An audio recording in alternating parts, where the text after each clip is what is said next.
Yes, they both are. Okay. We're getting so technologically advanced with our Zoom, so.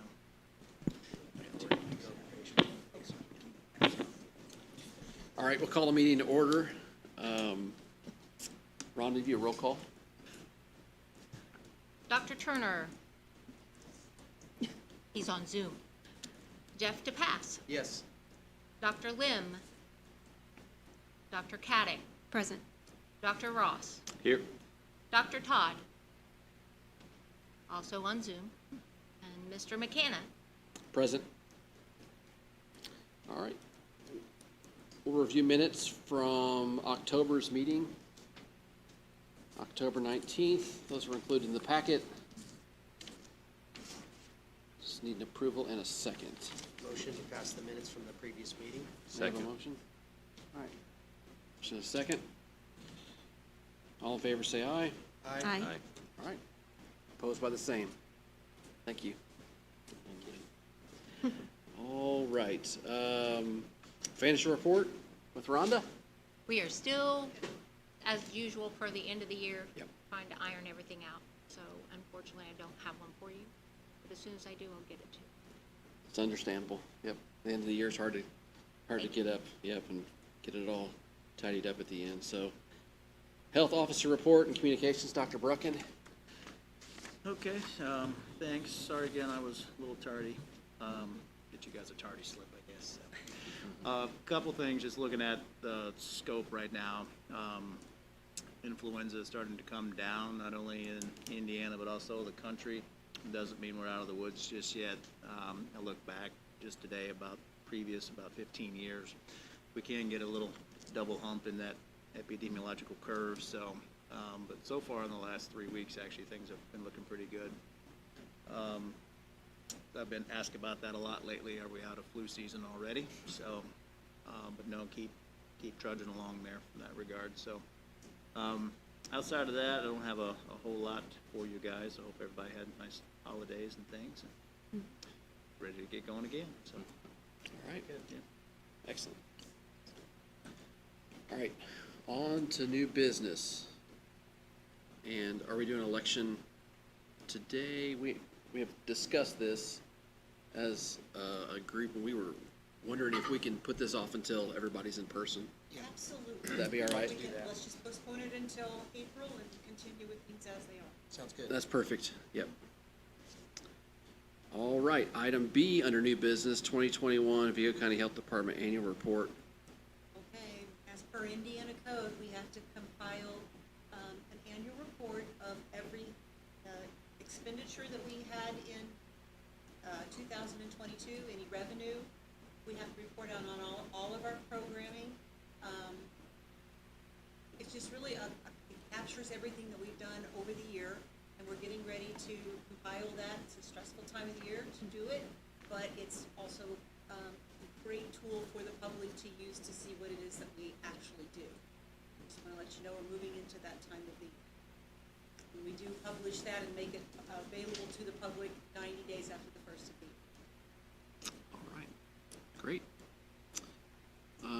Now we're moving on to old business. Proposed updates, fees, and ordinances update with Amanda. So we were going to make the food ordinance updates an action item tonight, but we've had some circumstances come up. Particularly with an establishment that owes some fines. And we are in the renewal process, and they have not paid their fines, nor are they gonna try to pay their fines. Oh. So in our ordinance now, it states that we can hold their permit we'll hold their permit, period. We can revoke it. But the problem is this owner is known to reopen under another name. So I'm gonna put some wording in our ordinance that states if you open up a new business in a new name, you have to rectify all outstanding fines prior to doing that. Something else that I wanna do is maybe put some wording in there for businesses that have closed for a period of time and then reopen. So let's say a business, I'm just gonna close for 6 months and then reopen. They may change their menu, they may make some other changes, so I would like to put some wording in there in regards to that. And then the last change would be for micro markets, creating a separate fee just for a micro market. Because a micro market doesn't require a hand wash sink, a 3-bay sink. They can only be 75 linear feet storefront. So maybe just creating a separate fee for them, because right now they're being charged the regular permit fee. So maybe a fee that's a little bit less, Way too high. so, Okay, okay? that's great. So I'll get that all put together and we'll have it ready.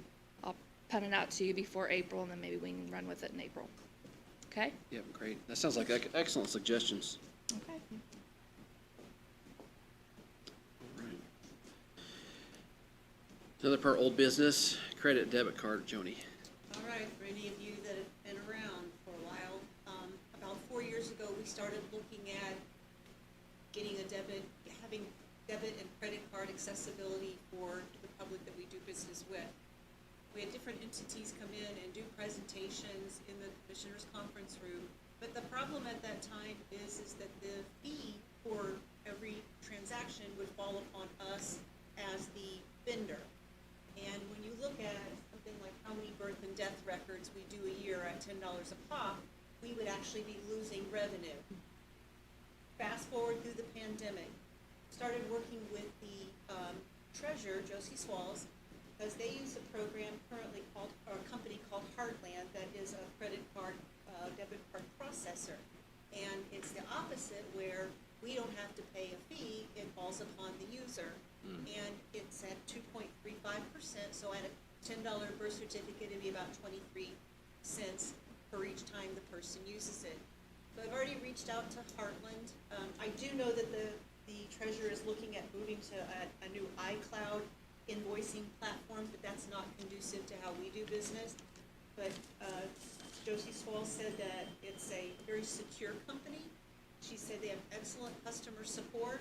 So I've reached out, we've been interacting, we'll get together with staff, whether it's the clinic supervisor, Rhonda, anybody that actually has to deal with money intake to see what's best, you know, whether it means renting the machines or, you know, purchasing them outright, what kind of plan's gonna work best for us. But we hope to have that up and running by the time we walk in this meeting in April. That's great. So is that the first time that you'll be running debits and credit cards for those type of things? Yes. The county just moved towards it, I'd say about 4 or 5 years ago. But each department has their own vendor, and Yeah. it'd be nice to have one vendor Absolutely. and one rate to the public Yeah. for everybody to use. Yeah, Because each, again, you want you to go to maybe the treasurer's office is different than the clerk's office. We're moving along in that technological way. that's a great positive movement for sure. We were talking today also about how many of our, you know, like claims and things like that are still on paper, where we could be emailing stuff like that. Maybe having that dialogue to how the county could be better at going paperless. Yeah, how many people do you think you turn away at like Vital Statistics who come with only a credit card and have to come back and All day long, all every day day. long? Well, And yeah. they get a little upset, we just tell them at the gas station, because they have children with them or Yeah. other things. I mean, it's it's a all burden. day, Oh, I every bet. day, from time we open our door until the time we close it. And it isn't as if they're there to purchase a good, it's something, they're there because they have to have it. Right. Yeah, And it was always nice when we had an ATM machine in the building, because all they had to do was walk down the hall, but they was taken out. yeah, We've even helped out on Vital Statistics part to where if they have children or other things, we kind of just eat it and give it to them instead of them having to go out. Because we've had moms come in with multiple children, elderly people in wheelchairs and all that, and we just let them go ahead, Yeah. get it taken care of. great. That's great for the community, it really is. On to program updates, nursing with Linda. Good evening. Good evening.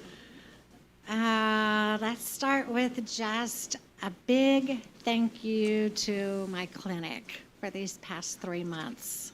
So I'm going to say kudos to you guys, truly. We all have had COVID, we all have had flu, family members have had it, and we've been out. And we still continue to see almost the same amount of people in the clinic, even though some of us aren't here because of that. So I can't say enough for my clinic employees for taking over for whoever's not here or whatever has happened, for us to be able to see the amount of people that we've continued to see in the clinic. So clinic patients that we're seeing, again, were 1,656. That's very comparative to the 3 months before that. And you also have to realize that we had Thanksgiving in there and Christmas in there as well. COVID administration of vaccines has gone down somewhat. So this time the total was just 865. It was over 1,000 the last 3 months that I reported to you. TB activity, it continues to be strong with TB tests. LTBIs, we were able to close one active case of TB here in Vigo County. And our lead cases continue to rise just because of the change in the state law that took effect. So right now we've got 21 open cases now, and we're going to add another one to that tomorrow, so 22 open cases. You guys can look through the disease investigations down there at the bottom. We've gone to a couple of conferences in the last 3 months. The first one was just myself that went to a conference for the whole state of Indiana just to have an update on what's going on in all of the other counties in Indiana and what's coming down the pipeline from state. Libby and I both attended the disaster drill over at St. Mary the Woods, and that was very helpful for us. We both had done that before, but it changed up a little bit this time with the Sheriff's Department having more of a role in that this time. Flu shots were offered again for employees, and we've been giving those still. 154 so far, but we still have stragglers walking in that we're still doing, so people are still welcome to come get their flu shot. As Dr. Brecken said, it's not over, so come on down. We did do, for the early childhood education department for ISU, we did 32 TB tests, and I know that probably doesn't sound like too much to you, but we did all those in one day for them. They were late on the draw and calling us, and so we were able to provide that for them, and then have them come back on that Friday and have all those read, along with all the other appointments that we had scheduled for the day. I know that my clinic does not want me to bring this up, but I'm going to anyway. And that would be my our outside vegetable garden that we had this summer. And they're giggling, I can hear them. But it went over very well for those who need some type of vegetables that are walking into our clinic, and they're either underserved, don't have the money to get those, need those. So we did tomatoes, peppers, and watermelon this year. I wanted to see how that went over. And I'm telling you, it went over great. So next summer, the spring and summer, we're going to plant even more outside. And Mark Klinkenbeard will be outside your window. That happens outside your window. So I thought it was a good thing. The public reacted to it great. We never had any leftovers laying out there. So we're going to try it again and see what happens with that. We did have our first follow-up for the quarter with Terry Lyles from the state, and that went over very well. Again, that is all counties in Indiana that are having to do that. So she gave us our next set of goals and objectives, and we have almost met those, yet our virtual call isn't until March. So we're doing just fine with that. Do you want to remind them of what that is? So that is for quality control. Quality improvement from the state. They're doing it mainly because of the COVID pandemic coming, and then they saw a decrease in the amount of school-aged vaccines that were given, of course. So now they're trying to get all of us back on track with that. And we are getting back on track with that. And as of today, I've got a program scheduled where we're going to ask if we can close a parking lot here, and we're getting a bunch of vendors and people here together, and we're going to catch people up on their childhood vaccines. But we have been super, super busy with childhood vaccines. All of our appointments have been taken. We're usually 2 weeks out on appointments right now with that. So we also had a meeting with the Vigo County School Corporation nurses that I arranged, and so we're both on the same page as to what needs to be done, how communication gets back and forth between the two groups of us. So we've worked very hard in trying to get Vigo County back up to snuff with those vaccines. The bloodborne pathogen standard under OSHA started again. We kind of were lax about that, and it has started again, and so we've been offering the hepatitis A and the hepatitis B vaccines to any new employees who might come in contact with bloodborne pathogens. So far we've done 53 employees. There's more out there to be done on that program, so it's an ongoing program. It's a program the county commissioners sponsor. That's great. We did do COVID vaccines again at the jail to help them out with their COVID vaccines. We've also gone down to Jabalt once a month and caught them up on their COVID vaccines. They're due again at Jabalt this month for more COVID vaccines, just because they graduate so many students, and then they can take so many new students in that need either to start or they need caught up on what they're getting there. We did start back into the Childhood Fatalities Committee. It had been put on hold. The whole committee had during the COVID pandemic, and so they have started that back up again, and that meets quarterly during the year, and that is a lot of people coming to the table from different entities, and so we only make up one of those. Union Hospital is there, the Sheriff's Department, the Police Department, the Coroner's Department, Child Protective Services, the Prosecutor's Office. And if you're not familiar with that, is anybody not familiar up there with that? I couldn't tell by your looks when you looking at me. Yeah, okay. So I attended that first meeting, and that was in November, and then the next one's scheduled for February that I'm going to attend as well.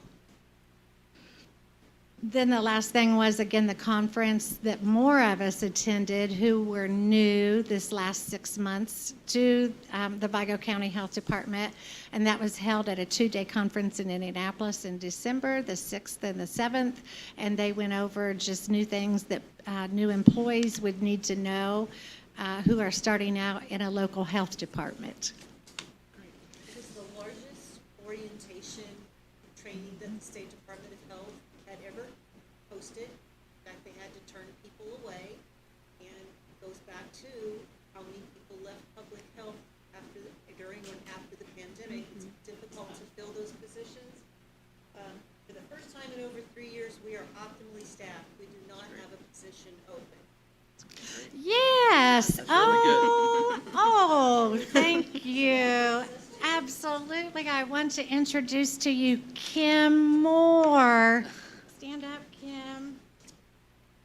Yes. Oh, she has taken the full-time RN position. Today is only her second day on the job. She comes to us from a suburb of Chicago, where she worked up there for 23 years. Great. So she's new to Terre Haute, new to Vigo County, but we're just in love with her already. So thanks, Kim. Great. Okay. Oh, gosh, guys. Okay, I'm sorry about that. Anything else? But I have a quick question for you. Are kids from outside counties eligible to receive our childhood vaccines? Yes. We don't see too many right now, but yes, we see some. Mhm. I had a real quick question about the Giardia. Was that due to international travel, or is that just local Oh. parasites hanging out? If I had to guess, I'm going to say local. If it's international, it kind of sticks in my mind. Yeah. I will say on a side note that the state has passed down a new program that we've had to start, which is people who travel internationally and come here for jobs in Vigo County, they are now sending us their whole dossier. And so we have to start from the beginning with those people. And so far we've had 4, but they've been rather complex because they have come with a class 2 being marked on them, which class 2, I see Jimmy saying yes. Oh, a class 2 is possibility of tuberculosis is all that's marked on it. And so we have to start from the beginning with them. We can't take anything that they've had done from their home country and figure out what's going on with them. That's interesting. So is that mainly people who are coming here to work in Vigo County? And so Yes. does that delay them getting started to work? No. No. No, It's a whole, Yeah, okay. that's another whole ballgame that it has, created. All right. Yeah, Interesting. yeah.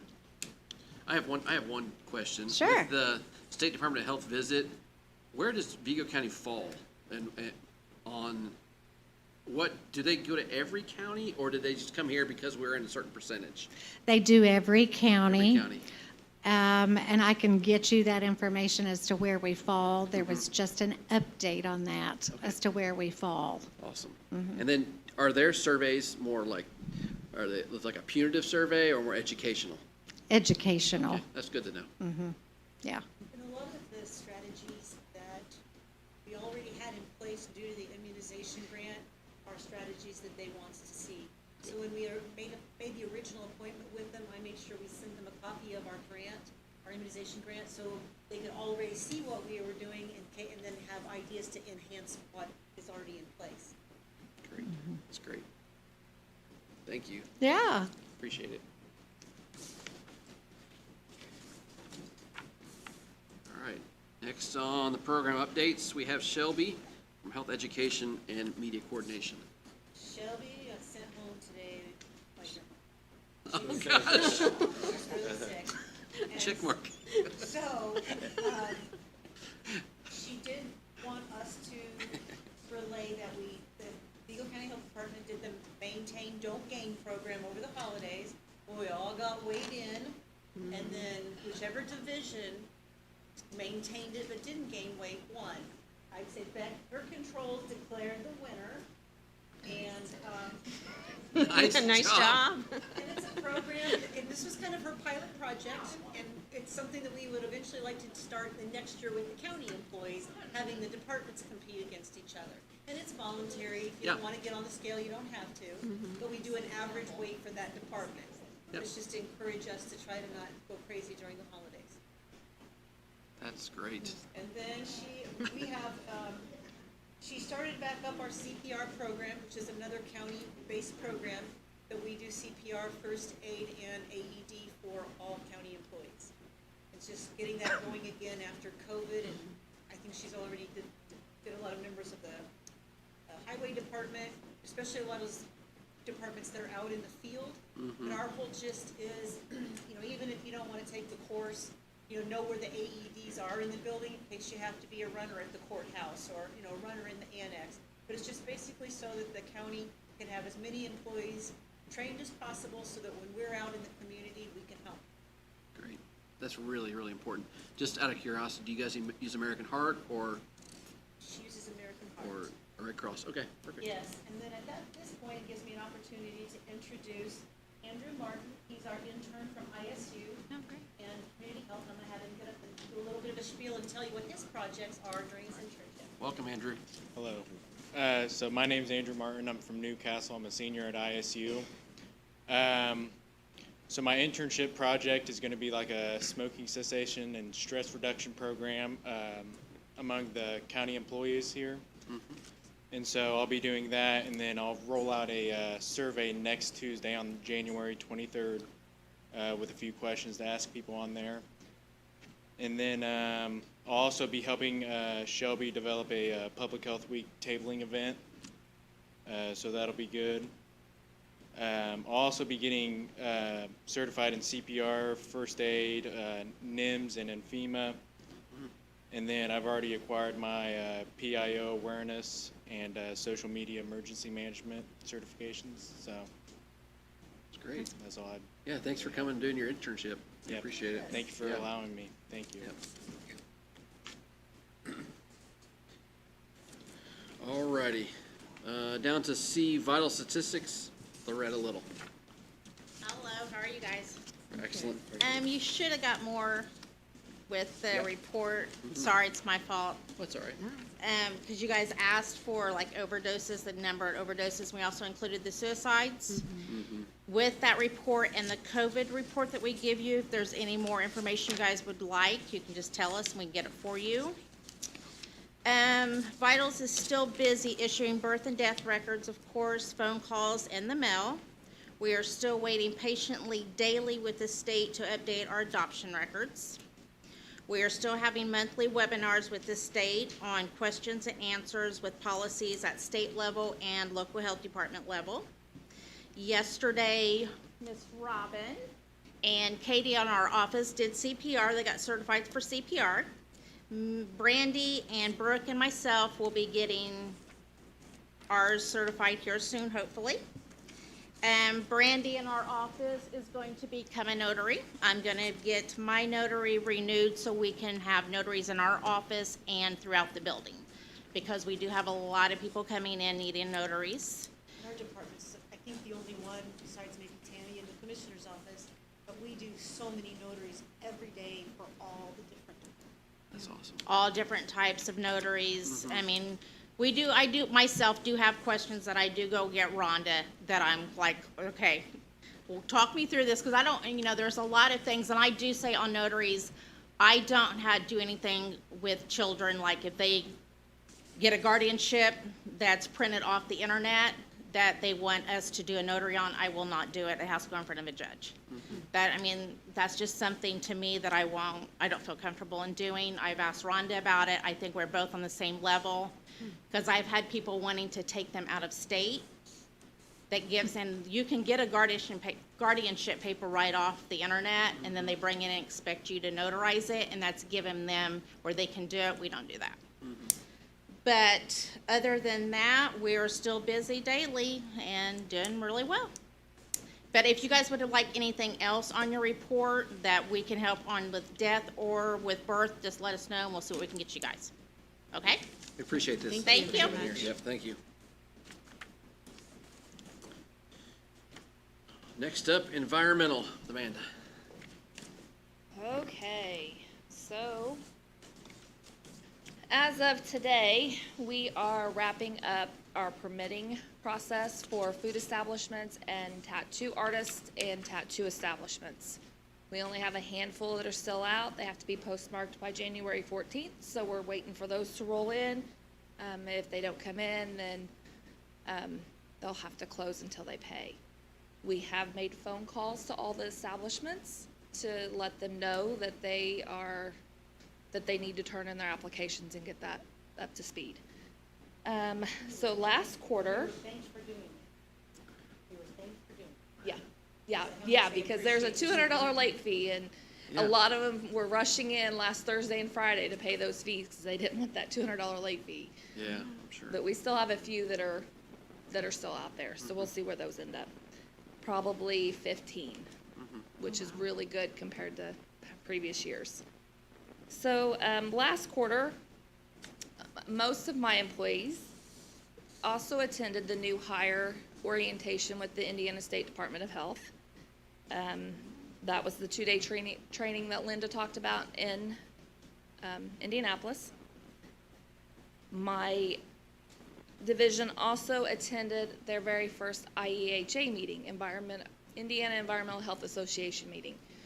We are part of a chapter, and some of my employees were elected offices. So Cheryl was elected to the on-site wastewater committee. Amanda was elected to the food protection committee, and I did not attend the meeting, but I was elected to be the IEHA chapter rep. Yay! So I'm glad that they're getting involved. They're enjoying going out and doing things and learning. They continue to learn every day. They're eager to learn. As far as my septic division, area, they continue to be busy with their drawings, and with the weather being so good, they're still doing installs and keeping busy with all of that. Okay. Any questions? No, thank you for everybody who volunteered at the state level. I think it's so important for us in Vigo County to get involved in any way we can at the state level it's for our county, for our community, and it just kind of puts us on the map. And I think it's really good. And it's gonna always be more work, and it might be a little bit of a pain sometimes, but it's really good for our county when people do that, so. The networking, seeing what similar situations that you're going through, or being able to get new ideas on how we can do our work better. I know Shelby's going to the State House to do an advocacy thing that the State Department of Health is putting on later in the month. But it's always staying connected to our partners. Yeah, that's great. Thank you.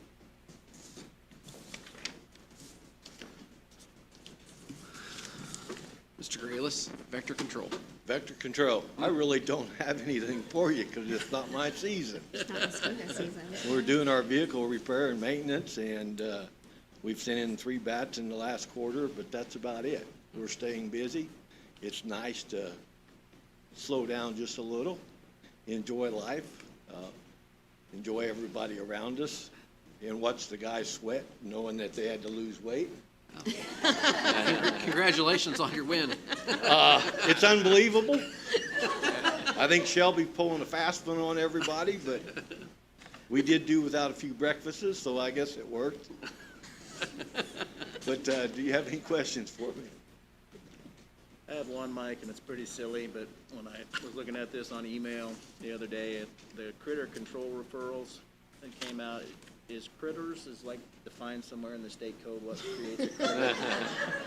Is that a local term for us? That's a local term. Is it? Yes. Okay. That's great. I was curious about it as well. So. It doesn't include snakes or woodchucks, though. They're their own referral source. Woodchuck eat little critters. So. Good to That's know. awesome. Do we have a lot of calls for bat surveillance? No, we haven't. It's really slowed down. You know, we used to have a lot. I think most of them that were in need of it, we took care of, really. You know, we received a couple after that, and I know you talked to a couple people, but, you know, it was just too time-consuming for us to keep up with. And it was in our busy season, but we've not really received any calls on it, you know. Most of the back calls that we get are repeat, where they come in every winter, you know. And I think the last one we had actually was a repeat from 2 years ago. So they're older homes, normally down on South 7th Street, you know, down in that area. Just older homes, and they hibernate in there and come out during the wintertime. So not anything really we can do about it, other than go get them whenever somebody's got one and send it in for rabies testing. So if someone has bats in their attic, would we go and like pull one of them if they're not in the actual homestead of where people are living? Or- No. No, okay. If they're in the attic and if people are living there, yeah, as long as they're staying in the attic, that's not really a problem. Okay. I mean, it's when they come down through the walls, through the cracks, the ceiling and that, that's when we get into a problem. The state says if they're in your home overnight where you possibly could have been sleeping and then you could have possibly been bit, then we need to send them in for rabies testing. And that's where we get all of ours at, is people call because they've been in there overnight. And then we go capture them, or either they capture them for us, and then we send them in for rabies testing. But we did have some homes in the past that they were in the attic, but they were coming down quite frequently into the interior of the home. So we took it upon ourselves to help those homeowners bat-proof the house. That's kind of what Joni was talking about. And we used to do it into our health department. We used to stand outside and count how many bats would exit the home every night, and take a count, and then we know where to close off and when to close it off. But we stopped doing that because we got older, let's face it, Joni. It wasn't as exciting as it used to be. We would work with ISU's bat program, and it was fascinating the first time I did bat surveillance, because she taught us how to do this so that you could hear them, and they start waking up at about a certain time, and you can hear them start to chatter in wherever they're hanging out. And I don't know what I ever thought it was gonna look like maybe them fly out, but it doesn't. They drop down first and then they fly out, but you count how many come out of that area, and then we use bat Tubes. tubes that they can come out, but not go back in. And we have to seal up those, have the fan, or whoever lives there seal up the spot, making sure that they're all out. And it was effective, and it was fun, but it also took a lot of our time too. So we quit doing it. And to be quite honest, it got to the point where some of the homes that we were being asked to do were rather nice homes with people that could really afford to have somebody else do it. And I couldn't see doing it at the county's expense. Yeah. So me and Joni talked about it, and we stopped that program. Any other questions? So the majority of the dead animals that you pick up, are they deer? The last few months they have been. Possums, okay. Yeah, the guys have really been picking up, 2 or 3 a day. I mean, it's amazing. And I don't know the number of how many that we've actually picked up, but since hunting season began or mating season began, they've been pretty busy with deer every single day, it seems like. So yeah, it's a lot of them deer. Probably a job in itself. Yeah, it is. A lot of times I have to send 2 guys, even with a winch, because, we get some big ones in. Yeah. Yeah, so, yeah. Any other questions? All right, thank you.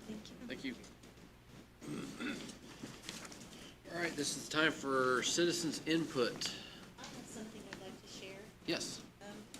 For a lot of you that have been around, know that every year we like to have the employees participate in a program where we donate money, and then we do something philanthropic at the end of the year.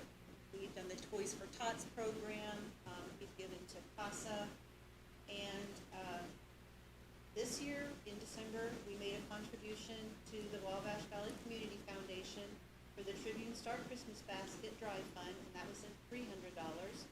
We did $300 for CASA's Christmas Fund Drive to buy Christmas presents for children in need. And we did a $430 contribution to Union Hospital Foundation in the memory of Shonda Pass. She was a nurse at Union Hospital for over 30 years, specializing in neonatal nursing, and the wife of our long-term dedicated board member, Jeff DePass. The contribution will go to the NICU unit at Union Hospital. Thank you. That's awesome. Thank you so much.